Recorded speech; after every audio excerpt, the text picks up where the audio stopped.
Minecraft bugado. Olha, tá tudo... Ui, gente. Meu Deus, eu tô andando sozinha. Ai, para, pula. Uou, deu certo. Olha, tá tudo preto a tela do Minecraft. E ainda fala que tem uma pintura, lã cinza, que nem dá pra mostrar. Poção arremessável de cura. Meu Deus, esse Minecraft é muito doido. Picareta de diamante, maçã de diamante, cama, lã preto, que nem dá pra aparecer, e vidro. Isso é muito estranho. Meu Deus do céu. Eu acho que eu vou dormir. A cama seria bem aqui, eu acho. Ali. Não. Não dá. Eu vou voltar. Pronto, eu saí do Minecraft. E vou voltar pro Minecraft. E continua do mesmo jeito.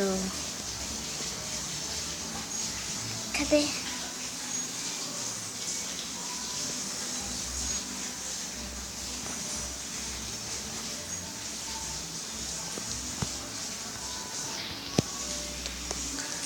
Meu Deus. Agora eu vou sair completamente do Minecraft. Vou voltar pro Minecraft. Eu não acredito que eu fiz isso. Era o que tava na minha mão quando eu tava tentando desfazer.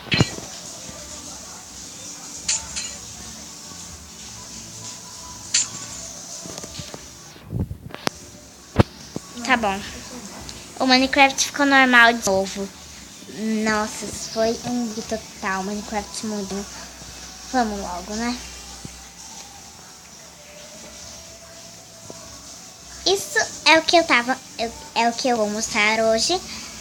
O bug do Minecraft.